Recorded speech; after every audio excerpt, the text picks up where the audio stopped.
السلام علیکم ورحمۃ اللہ وبرکاتہ۔ الحمد للہ رب العالمین والعاقبۃ للمتقین والصلاة والسلام علی سید الانبیاء والمرسلین، اما بعد فاعوذ باللہ من الشیطان الرجیم، بسم اللہ الرحمن الرحیم۔ دوسرا پارہ ابتدا میں اللہ سبحانہ وتعالی نے تحویل قبلہ کا تذکرہ فرمایا ہے۔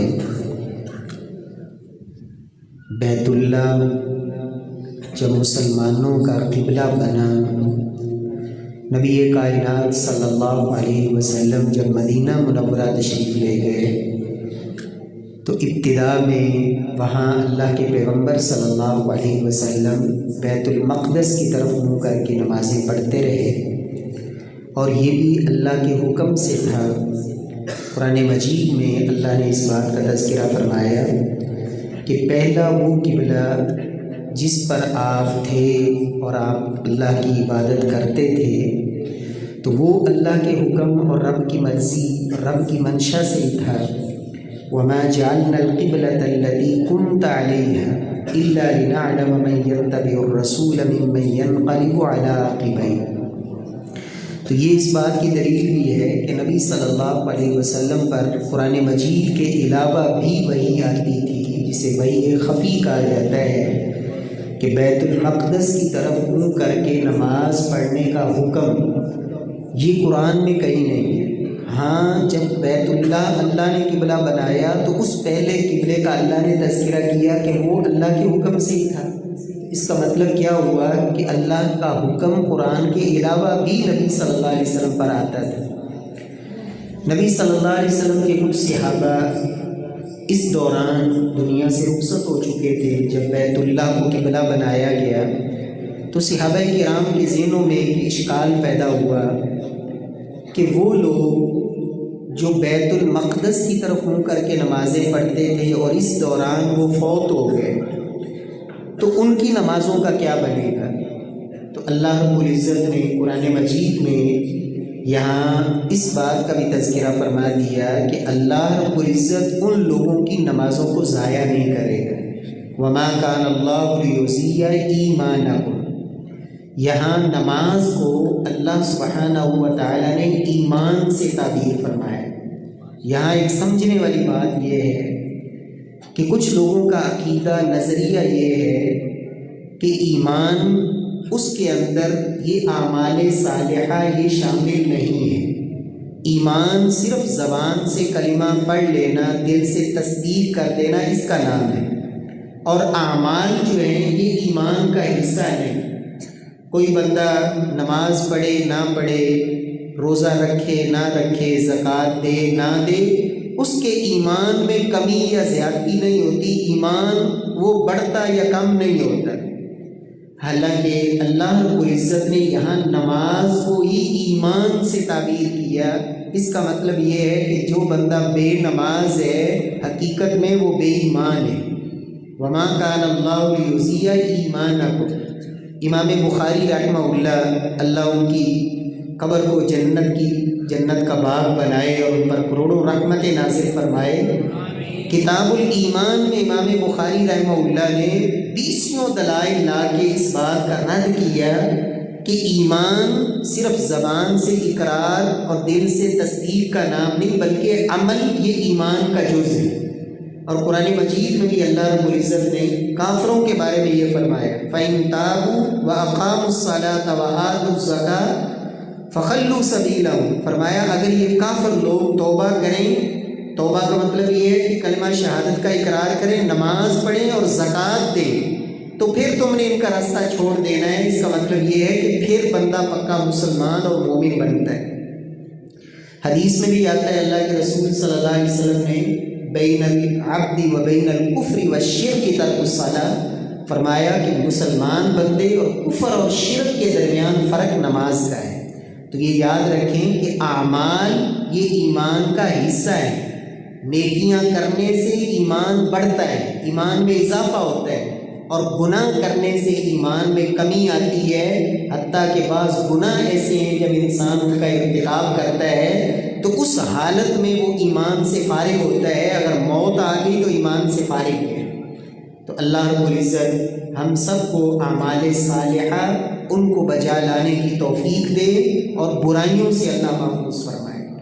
اس کے بعد اس دوسرے پارے میں اللہ رب العزت نے اس بات کا تذکرہ فرمایا کہ لوگوں تم میرا ذکر کرو میں تمہارا ذکر کروں گا، اور انسان اللہ کا ذکر کرتا ہے بندوں کی مجلس میں، اور رب انسان کا پھر تذکرہ کرتے ہیں کہاں؟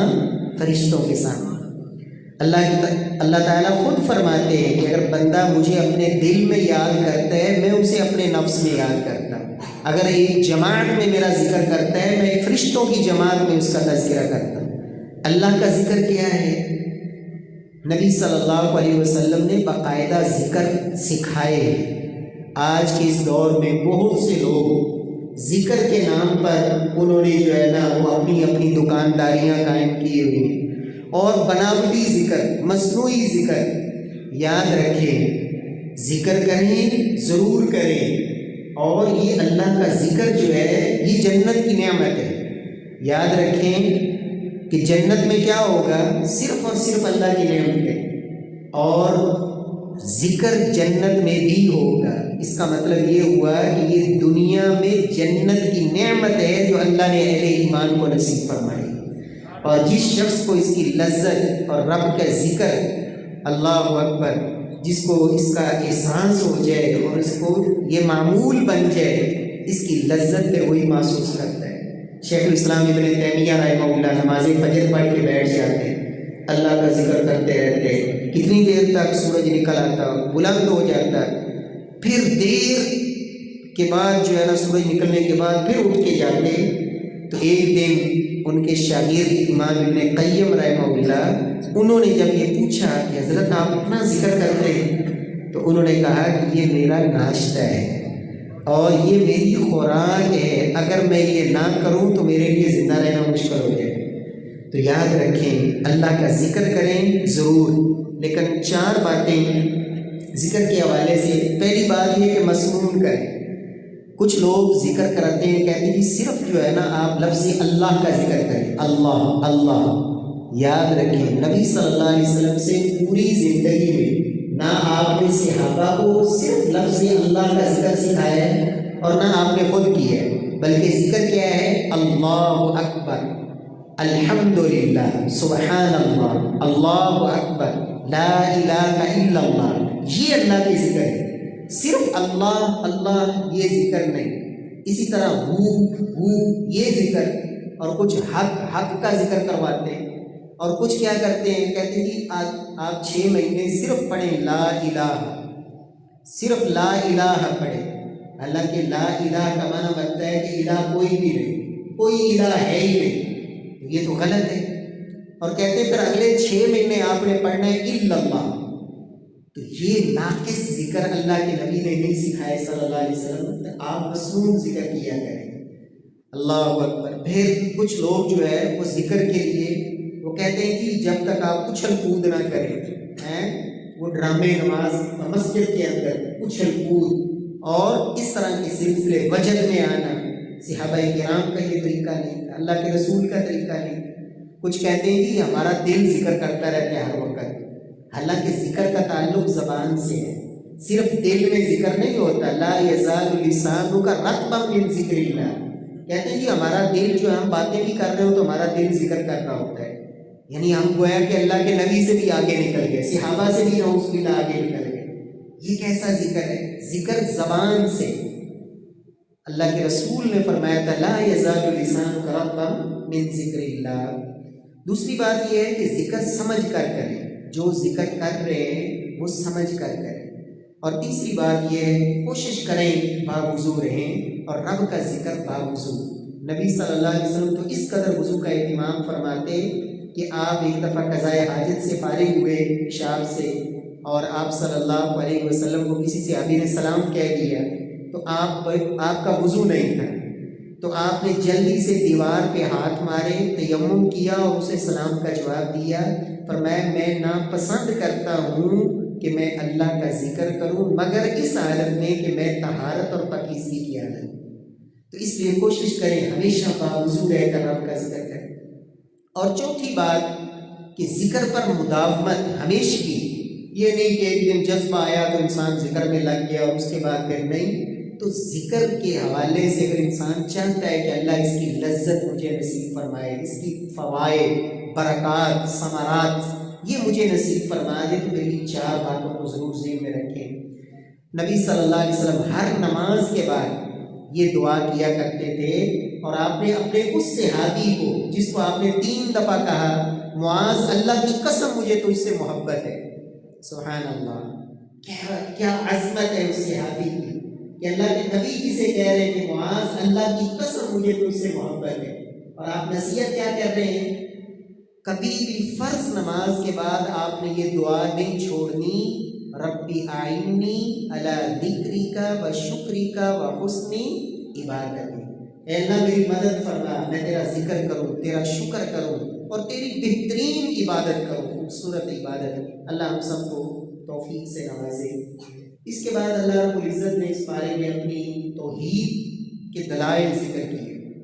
فرمایا سب سے پہلے الہکم الہ واحد، لوگوں تمہارا جو الہ ہے نا، الہ کہتے ہیں جس کی عبادت کی جائے، جس کے سامنے جھکا جائے، سجدہ کیا جائے، رکوع کیا جائے، جس کے لیے نظر ہو، نیاز ہو، جس سے مانگا جائے، جس کے سامنے التجائیں کی جائیں، جس کو اپنا مشکل کشا حاجت روا سمجھا جائے، جس کو بگڑی بنانے والا مانا جائے، وہ کون ہے؟ الہکم الہ واحد، لوگوں تمہارا ایک الہ ہے، لا الہ الا ہو، اس کے علاوہ کوئی معبود نہیں، کوئی عبادت کے لائق نہیں، کوئی معبود حقیقی نہیں۔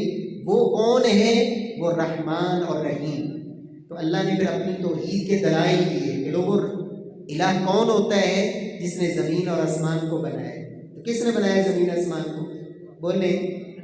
فرمایا الہ وہ ہوتا ہے کہ جو رات اور دن کو لاتا ہے۔ کون لاتا ہے دن رات کو؟ اللہ۔ یہ 8 دلیلیں اللہ نے ذکر کی اپنی جو ہے نا توحید اور اپنی یکتائی کی، جن کو مشرک اور کافر بھی مانتے تھے۔ اس کے بعد پھر رب نے ایک حکم دیا، وہ کیا ہے؟ فرمایا وَمِنَ النَّاسِ مَن يَتَّخِذُ مِن دُونِ اللَّهِ أَندَادًا يُحِبُّونَهُم كَحُبِّ اللَّهِ وَالَّذِينَ آمَنُوا أَشَدُّ حُبًّا لِلَّهِ۔ فرمایا جو غیر اللہ کو پوجنے والے ہیں نا، وہ رب کے مقابلے میں غیروں سے بڑھ محبت زیادہ کرتے ہیں، لیکن جو ایمان والے ہیں وہ کس سے محبت کرتے ہیں؟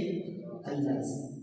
ایمان والوں کی سب سے بڑھ کر محبت اللہ کے ساتھ ہوتی ہے، جبکہ مشرکوں کی محبت کس کے ساتھ ہوتی ہے؟ غیروں کے ساتھ۔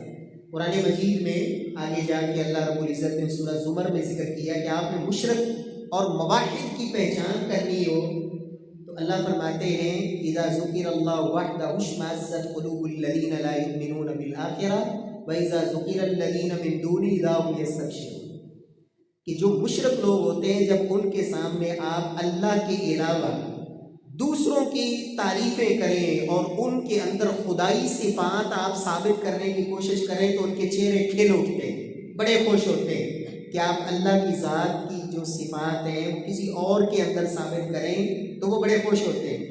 لیکن جب توحید کی بات کی جائے، اللہ کی تعریف کی جائے، شرک کی تردید کی جائے تو ان کے چہرے جو ہے مرجھا جاتے ہیں اور ان کے دلوں کے اندر تنگی اور کڑن پیدا ہوتی ہے۔ تو آج بھی آپ دیکھ سکتے ہیں کتنے ایسے لوگ ہیں مبالغے کریں گے، ایسی کرامتیں اور ایسے جو ہے نا پتہ نہیں کیا کچھ جھوٹی داستانیں بیان کریں گے اور اس پہ واہ واہ اور نعرے بازی، اور جو ہی توحید کی بات ہو تو ان کے چہرے جو ہے نا وہ مرجھا جاتے ہیں۔ تو اللہ رب العزت فرماتے ہیں ایمان والوں کے دل میں سب سے بڑھ کے محبت کس کی ہوتی ہے؟ اللہ کی ذات۔ ویسے ہمیں کیسے پتہ چلے گا کہ میرے دل میں سب سے بڑھ کے کس کی محبت ہے؟ تو علماء نے نا 4 اوقات بتائے ہیں۔ اس وقت اگر انسان کو اللہ کی یاد آتی ہے تو وہ سمجھ لے کہ میرے دل میں رب کی محبت ہے۔ پہلا وقت کہ انسان سوتے وقت کس کو یاد کر کے سو رہا ہے؟ اگر تو موبائل دیکھتا سو گیا، فیس بک کو استعمال کرتا سو گیا، فلم دیکھتا، ڈرامے دیکھتا اور ادھر ادھر کی، تو اس کا مطلب یہ ہے کہ اس کے دل میں اللہ کی محبت نہیں۔ کیوں؟ کیونکہ نیند تو موت ہے۔ نیند کیا ہے؟ موت، اور موت کی آغوش میں جاتے ہوئے انسان کو رب یاد نہ ہو، اس کا مطلب دل میں اللہ کی محبت ہے نہیں ہے۔ محبت اس کی ہے جس میں مشغول اور وہ مشغولیت میں ہی چلا گیا نیند میں۔ اور دوسرا وقت اللہ کی محبت پہچاننے کا جب سے وہ انسان بیدار ہوتا ہے، اٹھتے ہی وہ کیا سوچتا ہے؟ کیا اذان پہ اٹھا، نماز کی فکر میں اٹھا، اٹھ کے رب کے سامنے جھکنے کی فکر، یا دنیا داری کی فکر، دنیا کے لیے اور دیگر امور کے لیے۔ اور تیسرا وقت کہ جب انسان کو کوئی غم پہنچے، غم، دکھ، تکلیف، فوراً اسے کون یاد آتا ہے؟ کیا واقعی اس کی امیدیں اللہ سے وابستہ ہوتی ہیں؟ رب کی طرف رجوع کرتا ہے، اللہ کو پکارتا ہے، اسے سب سے زیادہ یقین اور توکل اللہ کی ذات پہ ہوتا ہے، سمجھ لے کہ میرے دل میں رب کی محبت ہے۔ اور چوتھا مقام یہ نماز ہے۔ اگر نماز میں کھڑا ہے اور دکانوں کے حساب چل رہے ہیں، ساری دنیا میں چکر کاٹ رہا ہے کھڑا نماز میں، اس کا مطلب جس ذات کے سامنے کھڑا ہے، جس سے باتیں کر رہا ہے، جس سے مناجات کر رہا ہے، جس سے گفتگو کر رہا ہے، مجھے ہوش ہی کوئی بھی کام کھڑا ہے، جس کے ساتھ محبت ہے اس کے سامنے کھڑا، اس کے گھر میں کھڑا، اور سوچیں فکریں کہیں اور ڈوبا ہوا ہے، اس کا مطلب اس محبت کو درست کرنے کی ضرورت ہے۔ اللہ کے نبی ایک دعا سکھایا کرتے تھے، آپ بھی کیا کریں، اللہم انی اسألک حبک وحب من یحبک وحب عمل یقربنی الی حبک۔ اے اللہ میں تجھ سے تیری محبت کا سوال کرتا ہوں، اور اے اللہ ہر اس کی محبت کا سوال کرتا ہوں جو تجھ سے محبت کرتا ہے، اور ہر اس عمل کی محبت کا سوال کرتا ہوں جو مجھے تیری محبت کے قریب کر دے۔ اللہ ہم سب کو توفیق نصیب فرمائے۔ اس کے بعد اس بارے میں اللہ سبحانہ و تعالیٰ نے حدود کا ذکر فرمایا کہ لوگوں قصاص، وَلَكُمْ فِي الْقِصَاصِ حَیَاتٌ، اگر کوئی کسی کو قتل کر دے قصاص میں اس کو قتل کیا جائے گا، ہاں وہ رسا معاف کر دیں الگ بات ہے، دیت لیں پھر بھی ٹھیک ہے، لیکن اگر وہ بدلہ لینا چاہتے ہیں تو بدلہ قتل کے بدلے قتل۔ اور اللہ نے قرآن میں اس کو کہا کہ قصاص میں زندگی ہے، حالانکہ قصاص لینے سے تو دوسرے بندے کی بھی جان جا رہی ہے، تو زندگی کیسے ہوئی؟ یہاں تو زندگی ختم ہو رہی ہے۔ اس کا مطلب یہ ہے کہ جب ایک بندہ جس نے قتل کیا اس کی گردن اتاری جائے گی قاتل کی، تو کتنے ایسے لوگ ہیں جو قتل سے رک جائیں گے؟ تو گویا کہ قصاص کے اندر زندگی ہے، گویا کہ تحفظ ہے لوگوں کی جانوں کا۔ اور اللہ کی زمین پر رب کی حدود کو نافذ کرنا، اس کی برکت اتنی ہے، اللہ اکبر۔ اللہ کے نبی فرماتے ہیں، حدیث ہے، فرمایا 40 دن زمین پہ بارش برستی رہے، اس کے نتیجے میں زمین سے جو سبزہ اگے گا، جو کھیتیاں اور جو پھل اور جو اللہ برکت عطا کرے گا اہل زمین کو، وہ کم ہوتی ہے، اور ایک حد اللہ کی زمین پہ نافذ کرنے سے اللہ اس علاقے کو اور اس زمین والوں کو جو برکت دیتے ہیں وہ اس سے بڑھ کر ہوتے ہیں۔ اور اس کا اندازہ آپ بھی آج سعودی عرب سے لگائیں، جہاں رب کا نظام، رب کا قانون، حدود اللہ کا نفاذ، کیسا امن ہے، کیسا سکون ہے، اور کیسی اللہ نے ان کو برکات عطا کی ہوئی ہے۔ تو اللہ رب العزت سے دعا ہے کہ اللہ ہمارے اس وطن عزیز کے اندر بھی اللہ اپنا قانون اور قرآن و سنت والا قانون، اللہ اس کا نفاذ کرنے والے اللہ ہمیں ایسے حکمران نصیب فرمائے، اور اللہ کی زمین پر رب کا نظام ہو، رب کا قانون ہو۔ اس کے بعد اللہ تعالیٰ نے دوسرے پارے میں روزوں کا تذکرہ فرمایا، سیام کی فرضیت، اس پہ میں زیادہ تفصیل میں نہیں جاؤں گا، لیکن ایک یہاں جو مہم بات ہے وہ یہ ہے، ماشاءاللہ حفاظ بیٹھے ہیں، پہلے بھی روزوں کا تذکرہ، بعد میں بھی روزوں کا تذکرہ، درمیان میں اللہ نے فرمایا اذا سألک عبادی انی فإنی قریب، جب آپ سے میرے بندے میرے بارے میں پوچھیں تو ان کو بتاؤ میں قریب ہوں۔ اللہ اکبر، تو مجھ سے مانگے میں ان کے قریب ہوں۔ روزوں میں رب نے دعا کا تذکرہ کیا، کیوں؟ حدیث میں آتا ہے اللہ کے رسول فرماتے ہیں کہ لوگوں، روزے دار کی افطاری کے وقت کی ہوئی دعا کو میرا اللہ رد نہیں کرتا۔ تو افطاری کا وقت اور دوسرا وقت، سب سے زیادہ انسان جب رب کے قریب ہوتا ہے اور رات کا پچھلا پہر ہوتا ہے، جب اللہ خود آسمان دنیا پہ نازل ہو چکے ہوتے ہیں، نزول فرماتے ہیں، اس وقت اللہ خود کہہ رہے ہوتے ہیں مجھ سے مانگیں، کوئی مانگنے والا ہے تو، لیکن مسلمان سحری اور افطاری میں جھگڑ رہے ہوتے ہیں، کیوں بھائی؟ افطاری میں فکر ہے کہ مجھے کیا کھانا ہے اور مجھے کیا پینا ہے اور مجھے کیا ملنا ہے، اس کو کوئی فکر نہیں کہ اللہ سے کچھ مانگ بھی لے۔ حالانکہ یہ وقت بڑا قیمتی، اور سحری کا وقت صبح اٹھے ہیں، پورے 11 مہینے بہت کم لوگ ہوتے ہیں جن کو اس وقت اٹھنا نصیب ہوتا ہے تہجد کے ٹائم، لیکن یہ تو اللہ نے ہم سب کو توفیق دے دی کہ اسی بہانے، سحری کے بہانے آپ اٹھ جاتے ہیں۔ تو سب سے پہلے اٹھ کر رب سے کچھ مانگا کریں سحری کے وقت، اللہ سے دعائیں مانگیں، اپنے لیے، والدین کے لیے، اساتذہ کے لیے، اپنے گناہوں کی معافی، استغفار، دعائیں، التجائیں، بڑا قیمتی وقت ہے۔ اللہ ہم سب کو توفیق سے نوازے۔ اس کے بعد اللہ تعالیٰ نے اس میں حج عمرے کا تذکرہ کیا، کفار ان کی جو بدعات تھی ان کا رد کیا۔ کافر کہتے تھے کہ بیت اللہ کا ننگے طواف کرنا ہے، ہاں وہ شخص جس کو ہم کوئی خاص لباس دیں بس وہ پہن کے کرے گا وگرنہ ننگا، تو اللہ نے اس کا رد کیا۔ اور اسی طرح اللہ سبحانہ و تعالیٰ نے جو کفار کے لیے ایک نظریہ تھا کہ حج کے ایام میں وہ دروازوں سے نہیں آتے تھے، دیواریں پھلانگ کے آتے، تو اللہ نے کہا یہ کوئی نیکی نہیں ہے۔ نیکی کیا ہے؟ اللہ پر ایمان، نماز، قیامت پر ایمان اور زکوٰۃ، یہ نیکیاں ہیں۔ اسی طرح ان کی ایک بدعت یہ تھی کہ وہ عرفات میں نہیں جاتے تھے، تو اللہ نے اس کا رد کیا کہ میدان عرفات سے جو ہے نا وہ پلٹیں گے تو حج ہوگا، عرفات کے اندر ہر حاجی کا جانا ضروری۔ اس کے بعد جو ہے نا اللہ تعالیٰ نے 2 گروہوں کا تذکرہ کیا، ایک وہ گروہ ہے جو صرف دنیا مانگتا ہے، اور دوسرا گروہ وہ ہے جو اللہ سے دنیا بھی مانگتا ہے اور آخرت بھی مانگتا ہے۔ وہ کون سا ہے؟ ربنا آتنا فی الدنیا حسنہ وفی الآخرۃ حسنہ وقنا عذاب النار۔ یہاں یہ بات یاد رکھیں، یہاں اللہ نے تیسرے گروہ کا تذکرہ نہیں کیا جو آج کل ہمارے ہاں ایک صوفیوں کا طریقہ ہے کہ نہیں جی اللہ سے دنیا تو مانگنی نہیں چاہیے، بس رہبانیت، بس جو ہے نا دنیا سے کنارہ کشی۔ اسلام یہ نہیں سکھاتا۔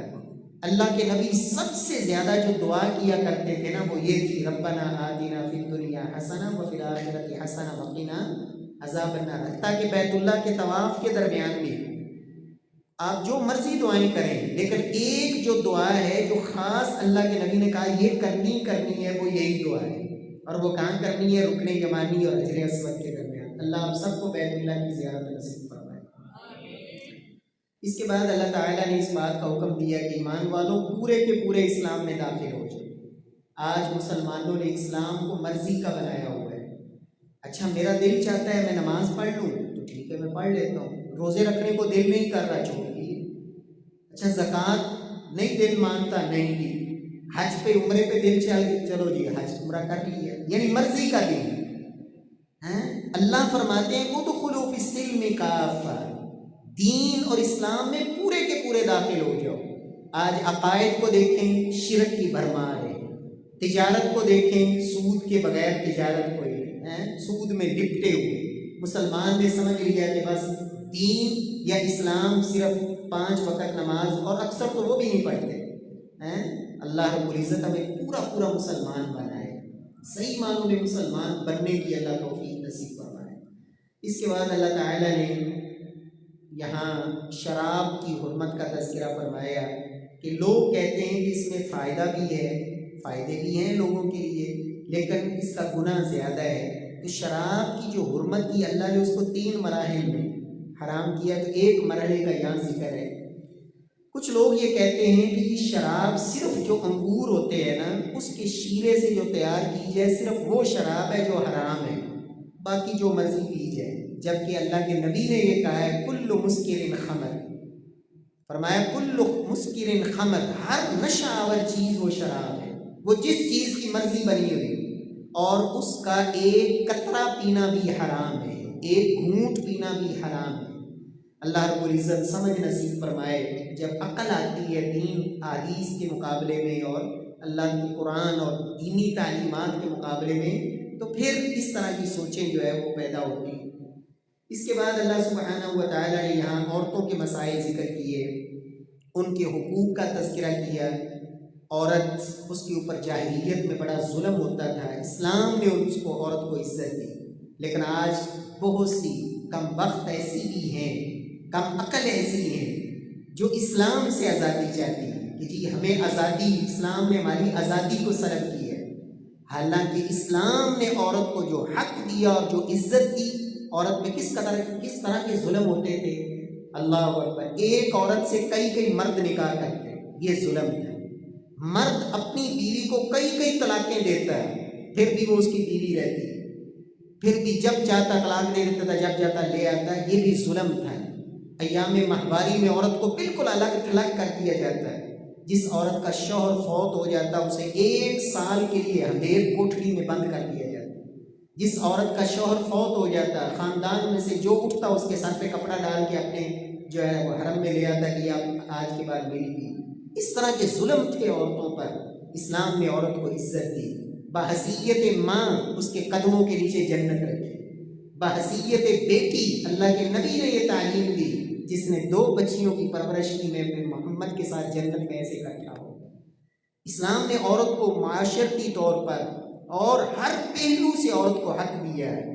اللہ اکبر، اللہ رب العزت سمجھ نصیب فرمائے۔ طلاق کے حوالے سے بڑی مہم بات ہے، اکثریت مسلمانوں کی وہ ہے جن کو طلاق کا دینے کا پتہ ہی نہیں کہ طلاق کب دے گی۔ مسلمان یہ سمجھتے ہیں کہ جب لڑائی ہو جائے طلاق دے دیں۔ طلاق ہر وقت بندہ دے ہی نہیں سکتا۔ اللہ کے نبی نے 2 وقت بتائے ہیں طلاق دینے کے، فرمایا طلقھا طاہرا او حاملا، کہ عورت کو اس وقت طلاق دے سکتے ہو جب وہ حالت حمل میں ہے، یا اس وقت طلاق دے سکتے ہو جب ان پاکی کے ایام میں ہے جن پاکی کے اور طہارت کے ایام میں خامد بیوی کا زواجی تعلق قائم نہیں ہوا، پھر طلاق دے سکتے ہو۔ اور اگر اس پاکی کے ایام میں وہ نہیں ہے تو پھر طلاق نہیں دے سکتے، انتظار کرو جب وہ پاکی کے دن گزر جائیں، پھر اس کے خاص دن آئیں جس میں اس نے نماز نہیں پڑھنی، پھر جب وہ پاک ہوگی پھر طلاق دے سکتے ہو۔ اور پھر یہاں ہمارے یہاں ایک اور جو جاہلی یعنی ایک جہالت ہے کہ جو ہی طلاق ہوتی ہے بلکہ طلاق سے پہلے عورت کو گھر سے بھگا دیا جاتا ہے، یہ سنت کے خلاف ہے، اللہ کے نبی کے حکم کے خلاف ہے۔ فرمایا عورت کو طلاق مرد دے بھی دے، لیکن عورت عدت کہاں گزارے گی؟ شوہر کے گھر میں۔ طلاق رجعی جس میں خامد کو رجوع کا حق حاصل ہوتا ہے، عورت شوہر کے گھر میں رہے گی، اس کا خرچہ، اس کی رہائش، ساری ذمہ داری مرد کی ہے۔ کب تک؟ جب تک عدت پوری نہ ہو جائے۔ یہ اسلام کی تعلیمات تھی۔ اور پھر ایک طور میں 1 طلاق بندہ دے سکتا ہے، پھر جب اگر دوبارہ کبھی جو ہے نا وہ صلح کرنا چاہتا ہے تو صلح کر لیتی اس عدت کے اندر، نہیں صلح کی تو بس ٹھیک ہے، وہ عورت آگے جا کے شادی کر سکتی ہے، لیکن وہ بیٹھی رہتی ہے، یہ مرد پھر چاہتا ہے ہم صلح کر لیں تو ان کا دوبارہ تجدید نکاح ہو سکتا ہے۔ تو بہرحال یہ تفصیلات ہیں طلاق کے مسائل۔ ہماری اکثریت ایسی ہے جن کو طلاق کے مسائل کا علم نہیں ہے، کہ جہالت کی وجہ سے جو ہی لڑائی ہوئی، معمولی سی بات ہوئی، طلاق دے دی۔ کچھ لوگ تو سمجھتے ہیں پتہ نہیں مذاق میں طلاق ہوتی ہی نہیں، حالانکہ طلاق کے اندر مذاق اللہ نے رکھا ہی نہیں، طلاق مذاق میں بھی ہو جاتی ہے۔ اس پارے کے آخر میں اللہ سبحانہ و تعالی نے، ہم بس اختصار کرتے ہیں، اللہ اکبر، پارے کے بالکل آخر میں اللہ سبحانہ و تعالی نے طالوت اور جالوت کا جو ہے وہ قصہ ذکر کیا ہے، اور یہاں ایک سبق ہے۔ یہ جو طالوت کا لشکر تھا، فلما فصل طالوت بالجنود قال ان اللہ مبتلیکم بنہر، ان کی تعداد بہت زیادہ تھی، ہزاروں کی تعداد میں، لیکن انہوں نے کہا کہ اللہ تمہیں آزمائیں گے، آگے نہر آ رہی ہے، تم نے اس سے پانی نہیں پینا، یہ رب کا حکم ہے کہ پانی نہیں پینا۔ ہاں اگر کسی کو زیادہ پیاس لگی ہو تو صرف 1 چلو پی سکتا ہے۔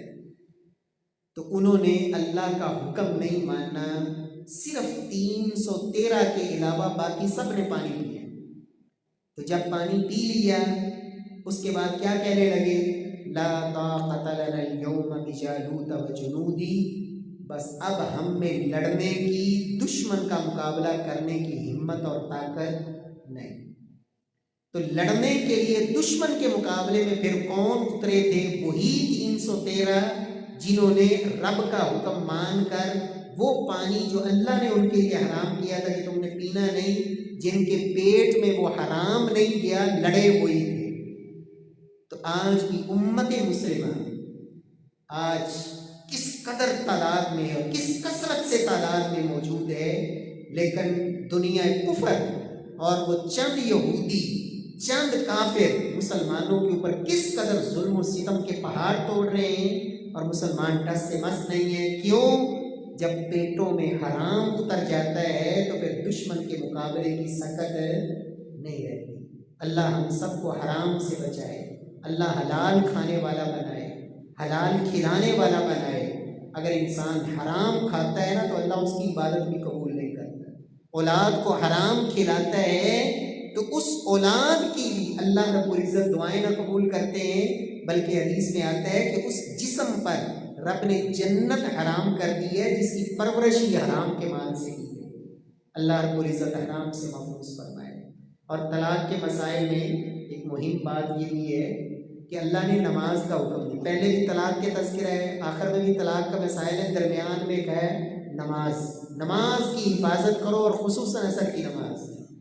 کیا سبق ملتا ہے؟ نکتہ کیا ہے کہ عمومی طور پر طلاقیں زیادہ وہی ہوتی ہیں جہاں نماز نہیں ہوتی، جہاں خامد بے نماز یا بیوی بے نماز یا دونوں بے نماز، وہاں پہ شیطان کے ڈیرے ہوتے ہیں، وہاں پہ نفرتیں اور قدورتیں ہوتی ہیں۔